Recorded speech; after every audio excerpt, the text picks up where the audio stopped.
Hi, I'm Nicole, and you're listening to Glow Wild, the podcast.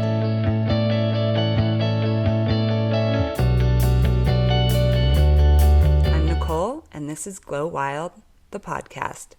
Yep, it's really happening. You have no idea how long this moment has been marinating. I've thought about launching this for years, and now here we are. You, me, and a mic.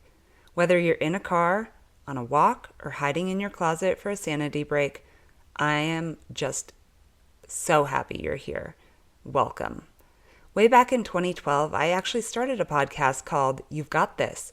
So consider this the spiritual sequel, the glow up, if you will. My mission? To help you find your inner fire, even when life feels like it's just throwing lemon grenades at you. I am so excited you're here. Thank you for pressing play, for being curious, and for letting me hang out in your ears. That alone is the biggest gift, and I don't take it lightly. Why this podcast came to fruition. Let's get real for a second. Life can feel wildly unfair. Like, are we being punked? Kind of unfair.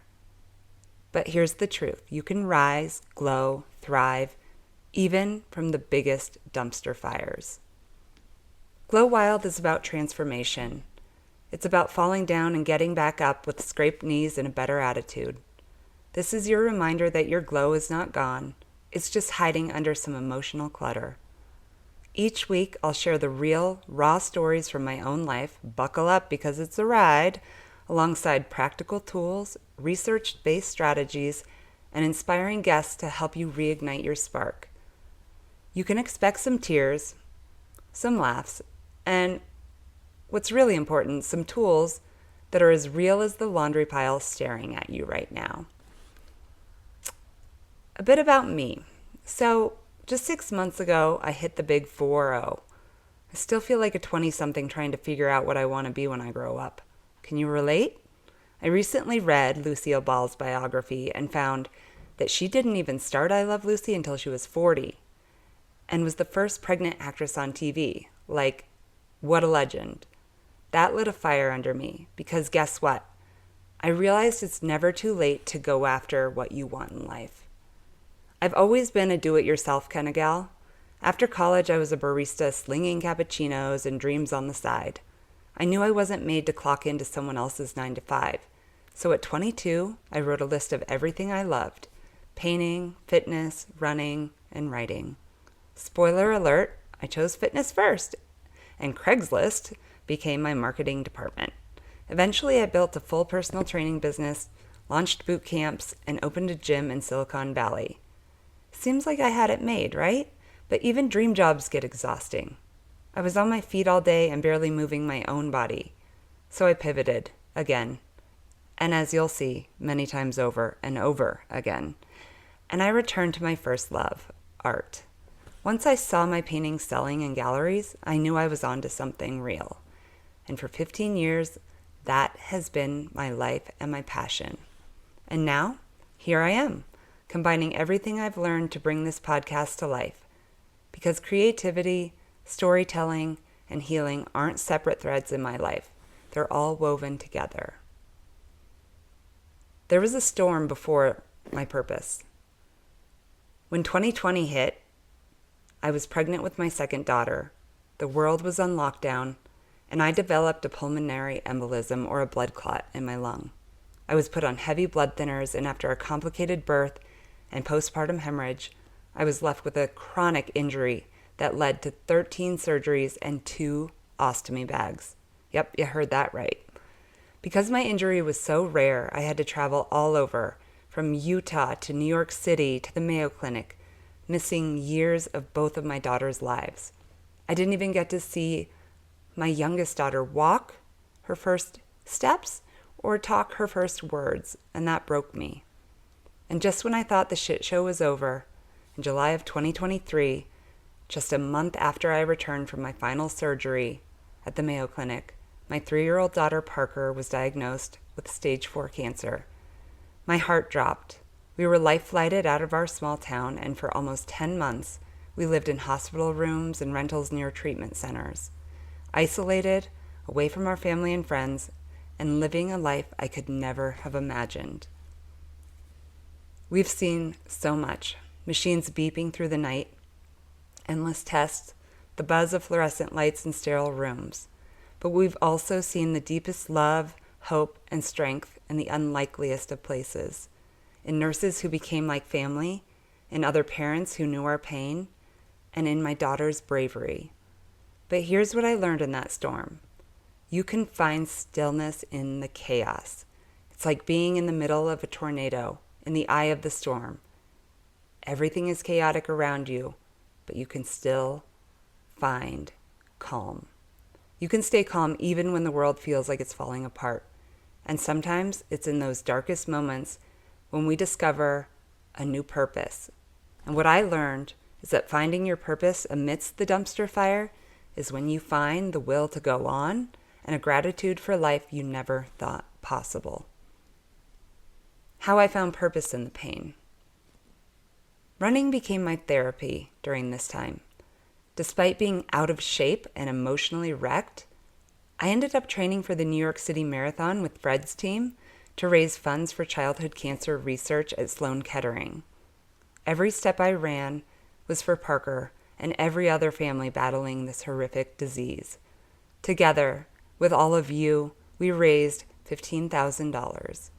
I now donate my art to cancer fundraisers, helping aid research and families going through what we did, and I give monthly to St. Jude. This is my mission and the purpose I found amidst the shit show I was living through. I've learned that sometimes healing doesn't look like a mountaintop moment. It looks like choosing to keep showing up even when everything feels broken. And that brings us full circle to this podcast, Glow Wild. It isn't just me babbling into a mic, it's me offering you a hand through the darkness, reminding you that no matter what life throws your way, you have the strength to get through it. I want to talk about some tools and things I did while going through this storm. Here are 3 science-backed ways to reignite your joy. Let's dive into all the ways you can rebuild joy and meaning after and during trauma. No BS, just tools that work because I've lived them.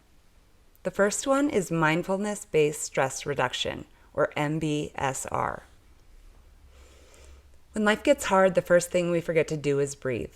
Seriously. Sometimes I get so worked up I swear I could pass out before I remember to inhale. So let's do that now together. Deep breath in, hold, and exhale slowly. I feel better already. Isn't it amazing how one deep breath can reset your mindset and your nervous system? MBSR uses mindfulness, meditation, and body scans to reduce stress and overthinking.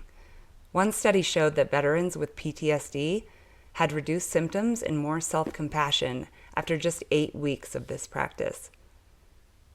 During Parker's treatment, I used Sleep Cove, a podcast filled with guided meditations and sleep hypnosis episodes. During that 9-month treatment period where we were alone and isolated, it helped me sleep and worry less. During the worst time in my life, it's free, it's simple, and you can start tonight.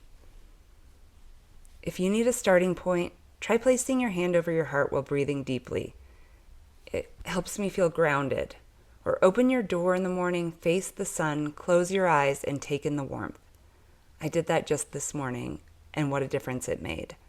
It's a small thing, but in the midst of trauma, small things are huge. You don't have to be good at it, you just have to start. The second tool I'm going to give you is positive psychology interventions. This isn't about pretending everything's fine. It's not about toxic positivity or ignoring the pain. It's about training your brain to see what is also true. You can be both amidst chaos and find the beauty that exists every day, everywhere. Here are 3 things I did every day that have helped me immensely. I want you to write down 5 to 10 things you're grateful for every single day. Envision the life where you're thriving and happy again, and the chaos and the trauma are behind you. They are still part of you, but you have learned to find happiness again. And I want you to do something kind or helpful for someone else. These small shifts build resilience.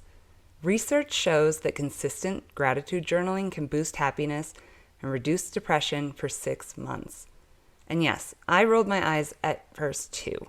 Whenever someone asked me if I had tried journaling, I would scoff and think, you have no idea what I'm going through.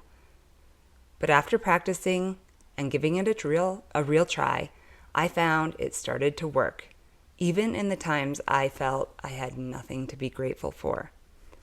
This is not slapping a smile over a scar. It's about letting light in without denying the dark.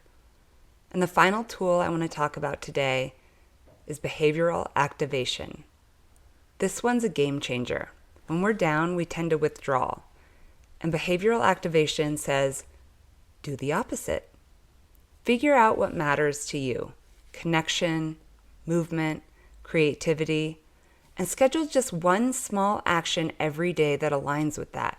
You don't have to run a marathon yet, but even a short walk, a 10-minute painting session or knitting session, or a call to a friend or family member counts. Here are a few quick starters.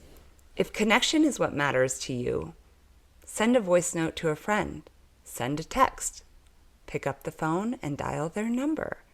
If creativity lights you up, doodle while drinking your morning coffee, or even over a phone call to a friend. If movement matters, like it does to me, step outside and stretch your body for just a minute. Also, behavioral activation isn't about forcing productivity.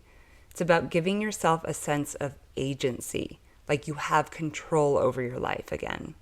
When everything feels out of control, doing one thing on purpose can feel like reclaiming your power. The more you act like the person you want to be, the more you start to feel like that person. So let's wrap this up and recap. Here are your 3 steps to begin reclaiming your glow. Breathe, be present, try to meditate even if you suck at it, because Lord knows I do. How do you quiet an active mind? By practicing. Gratitude and giving. I want you to journal, visualize, and serve others. When I found my purpose in the worst time of my life, I realized I felt more connected, more determined, and had an overall feeling of contentment. Going beyond just thinking about yourself gives you purpose, and purpose moves mountains. Even if the acts seem small to you, they can mean the world to someone else. And finally, move your body, create, or connect with a loved one. If you've been knocked down, heartbroken, or just plain exhausted by life, I want you to hear this. Your glow is not gone. It's there, waiting for you to find it again. One breath, one list, one walk at a time. This week, I challenge you to pick up just one thing. Take the walk, make the call, write the gratitudes, or maybe just take that damn breath. Whatever it is, start right now. Start small and glow wild. If this episode helped you, please share it with a friend who might need a little light. And if you feel called, leave a review or reach out. I'd love to hear what resonated with you. You can also follow along on my Instagram at Glow Wild Podcast for bite-sized tools, updates, and maybe even a few behind-the-scenes dance parties. PSA, turning on music and dancing when you feel like absolute shit can change your state of mind within a few minutes. Thank you all for being here and for choosing to listen and for choosing yourself. Your joy is not optional. It's your privilege. Until next time, glow wild.